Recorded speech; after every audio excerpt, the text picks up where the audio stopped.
आपने यार ਉਹਦੇ ਚ ਹੀ ਲੁਕ ਗਿਆ ਕਿ ਮੈਂ ਗੱਲ ਕਰ ਰਿਹਾ ਕਿ 150 cc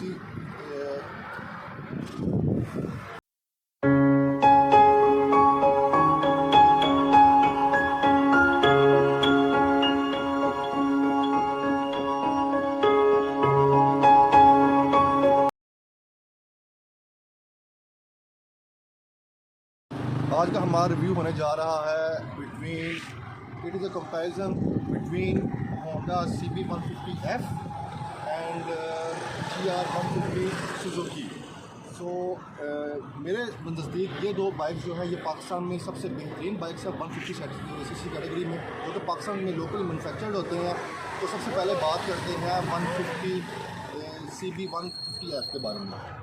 ठीक है, इसके फ्रंट काउंटिंग की बात करते हैं। इसका फ्रंट जो नोज़ है बहुत खूबसूरत है, हेडलाइट्स बहुत अच्छी हैं। इसके अंदर वैसे बिल्ट इन जो आती हैं स्टॉक में आती हैं, हैलोजन बल्ब आता है और DRL जो ऊपर है जो आपको पार्किंग लाइट्स जिनको कहा जाता है वो इसके अंदर स्टॉक आती हैं। ये 150 cc कैटेगरी के अंदर वाहद बाइक है जिसके अंदर आपको सेपरेट आपको मिलती हैं DRL लाइट्स।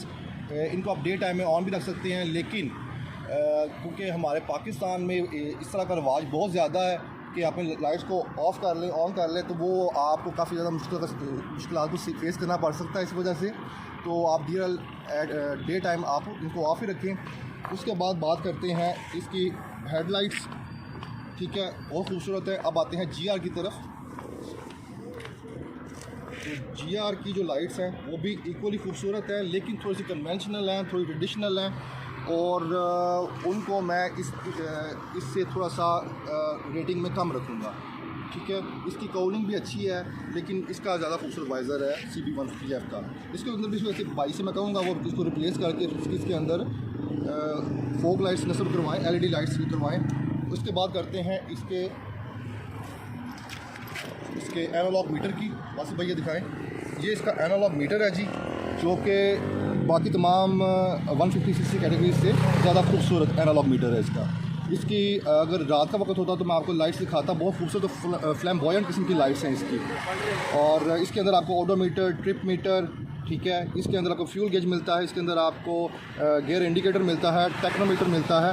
तो ओवरऑल इसके गेजेस इसके अंदर जो भी ऑप्शंस होते हैं वो सारे इसके अंदर कंप्लीट है। इसके बाद आते हैं एक बहुत ही यूनिक फीचर, ये इसके अंदर इस लॉकिंग मैकेनिज़्म जो है ना वो बहुत अच्छा है। ठीक है, और चूँकि मैं इस बाइक को ख़ुद भी 2 साल से चला रहा हूँ, तो एक मैं पर्सनल आपसे बात शेयर करने जा रहा हूँ। इसकी जो की आप देख रहे हैं ये ड्यूल पर्पज़ के लिए है। ठीक है, और इसका जो लॉकिंग मैकेनिज़्म है इसको 2 तरह से सेव करता है। एक, आप यहाँ से इसको ऑन ऑफ कर सकते हैं। दूसरा, आप ये जब इसको लीड को ऑन कर देंगे तो इसको ओपन करना बड़ा मुश्किल हो जाता है। और साथ ही साथ एक की मेकर के पास मैं गया जब मेरी ये चाबी गुमी। ठीक है, समहाउ मुझे दोबारा मिल गई, लेकिन it took him a couple of hours to make this key, but still he was unable to make the proper key, and finally he had to refund me the whole money. Anyhow, ये बहुत ही safe bike है। अगर आप इसको park करके तो 2 दिन का कहीं टूर लगा के ट्रैकिंग करके वापस आते हैं तो आपको कोई भी टेंशन नहीं होगी, अनलेस के जो आपका जो चोर हो, अल्लाह ना करे, वो बहुत ही ज़्यादा हाईली क्वालिफाइड हो, ठीक है, या हाईली कॉम्पिटेंट हो। एनीहाउ, इसके बाद आते हैं इस तरफ। इसका जो एनालॉग मीटर है वो भी इक्वली खूबसूरत है, लेकिन थोड़ा सा कन्वेंशनल है, बहुत ही रवायती किस्म का है। ये 2022 मॉडल बाइक है। ठीक है, और इसके जितने भी ऑप्शंस हैं फ्रॉम टिप टू टो ये सारे की सारी 2018 वाली ही GR150 है। तो इसके अंदर भी analog meter, trip meter, odometer, ठीक है, tachometer, gear indicator, each and everything आपको ऑप्शन सारे मिलते हैं। ये इसका हॉर्न है, ठीक है, ये इसकी लाइट इंडिकेटर है, ये हाई बीम, लो बीम है। हाँ, इसमें चौक ऊपर दी जाती है और ये जो फंक्शन मुझे GR150 का ज़्यादा पसंद है। ठीक है, इसके बाद राइट साइड पर आपको सेल्फ स्टार्ट का ऑप्शन मिल जाता है और ये आपको लाइट्स की ऑप्शन भी मौजूद है इसके अंदर। अब इसके बाद बात करते हैं इसकी डिस्क ब्रेक की। तो CBF की जो डिस्क ब्रेक है ये इसके ड्यूल पिस्टन है। ठीक है, same is the case with GR, इसकी भी ड्यूल पिस्टन है, लेकिन इसकी ग्रिप GR की थोड़ी सी बेहतर है। ठीक है, perhaps the difference is because of the model. this bike has been driven for more than 5 years, so the comparison between these two bikes is not going to make much sense. But still, to a certain extent, मैं ये आपको दावे से कह सकता हूँ कि इसकी भी जो स्टार्टिंग में जो इसकी पावर थी, इसकी जो डिस्क ब्रेक की, वो बहुत ही ज़्यादा एफिशिएंट थी. अभी भी ऐसा कोई भी इतना खास डिफरेंस नहीं है. बट लेकिन 19-20 अगर मैं पॉइंट्स दूंगा तो फिर वो इस न्यू बाइक को दूंगा. ठीक है, अब आते हैं इसके भी टेलीस्कोपिक फॉक्स हैं. सस्पेंशन जो आगे है इसके भी टेलीस्कोपिक फॉक्स हैं. ठीक है, 107 mm के फ्रंट में दिए हुए हैं. इसके थोड़े से स्लाइटली बेटर हैं GR के. ठीक है, इसके बाद बात करते हैं वासी भाई, थोड़ा सा इस तरफ आएँ. इसका जो इंजन है, इंजन की बात करते हैं. इसका इंजन तकरीबन हॉर्स पावर प्रोड्यूस करता है 10.7. ठीक है, और इसकी जो टॉर्क है वो है 11. अगर आप टॉर्क की बात करते हैं और इसके बाद गियर की बात भी कर लेते हैं, वो जो GR है इसकी जो हॉर्स पावर है वो है 10.8, और लेकिन जो इसका टॉर्क है वो 8.5 दी गई थी. तो बात सुनने में तो बड़ी अजीब है, लेकिन जो टॉर्क है, टॉर्क वाइज मैंने इन दोनों की रेस की हुई है आपस में. ठीक है, तो GR कभी भी CBF से आगे नहीं निकल पाती. लेकिन इन द लॉन्ग रन जब थोड़ा सा आप कह लें कि अगर आपकी जो रेस है वो तजावज़ करती है 1 किलोमीटर से ज़्यादा, तो फिर वो CBF वो पीछे रह जाती है और GR उससे बेटर ऑप्शन है. लेकिन स्टिल अगर आप रेसिंग के मदा हैं, जो कि मैं रेकमेंड नहीं करता, तो फिर GS और 125 ही बेटर बाइक्स हैं. अब बात करते हैं एग्जॉस्ट की. बाकी भाई ये इसका एग्जॉस्ट है. ठीक है, बहुत ही खूबसूरत एग्जॉस्ट है, लेकिन इसका ये जो साइज़ है, वॉल्यूम में बहुत ज़्यादा है. तो आपको जितने भी CB 150F के आपको राइडर्स नज़र आएंगे, उनके जो होते हैं एग्जॉस्ट, उनका यही हालत होती है बेचारों की. ठीक है, और लेकिन मैं पर्सनली GR के जो इसका एग्जॉस्ट है इसका फ़ैन हूँ. ज़्यादा खूबसूरत है, ज़्यादा रिलायबल है, और साउंड वाइज किसको मैं नंबर देना चाहूँगा. सबसे पहले तो आपको इन दोनों के साउंड सुना देते हैं कि साउंड किस तरह की है. इसकी जो साउंड है वो ज़रा इलेक्ट्रिक साउंड है इसकी. ठीक है, बहुत ज़्यादा साइलेंट नहीं है. ठीक है, बहुत ज़्यादा लाउड भी नहीं है. ठीक है, 125 से कंपेरिजन मैं नहीं करूँगा, लेकिन YBR से थोड़ी सी कम की साउंड है, और 125 के साथ वो तो आवाज़ का और वाइब्रेशन का बादशाह है. अब बात करते हैं GR की. तो अगर तो आपको साइलेंट बाइक्स पसंद है, जो कि खामोशी के साथ आप इनकी राइडिंग को एंजॉय करना चाहते हैं, रैलिश करना चाहते हैं, तो उस राइडर के लिए ये बाइक बेस्ट है. और मुझे पर्सनली इसकी साउंड बड़ी पसंद है. द अदर डे मैं ना, तो मेरे दोस्त पीछे से आ रहे थे, तो जब तकरीबन 10-12 मीटर का फ़र्क रह गया, तो मुझे पता चल चुका था कि मेरे दोस्त मेरे पीछे वही आ रहे हैं, क्योंकि 150cc की इतनी उसकी ना एक यूनिक किस्म की साउंड है. ठीक है, खामोश किस्म की. तो साउंड वाइज भी इसका कोई कंपैरिजन नहीं. बहुत खूबसूरत साउंड है इस बाइक की. बात इसके बाद बात करते हैं इसके फ्रंट टायर की. तो 2.75 का टायर फ्रंट में आता है, इसमें भी 2.75 का टायर आता है. इसमें थोड़ा सा डिफरेंस ये है, इसमें 80, 100 और 18 का टायर आता है. अलॉय रिम दोनों का 18 की है. ठीक है, बैक में दोनों के वास्तव में दिखाएं, पीछे दोनों के 90-90-18 का टायर आता है. ठीक है, अब 90-90-18 इन दोनों में एडिक्वेट टायर है, लेकिन उसको आप चेंज कर सकते हैं. ठीक है, आप 110 तक जा सकते हैं. 110, 90-18 का टायर भी डलवा सकते हैं. मैंने चेंज किया और मैंने स्टॉक को रिप्लेस करके इसके अंदर लगवाया हुआ है इस वक्त 100, 90-18 का. ठीक है, ये ट्यूबलेस टायर है. अब थोड़ी सी बात कर लें ट्यूबलेस के ऊपर ही.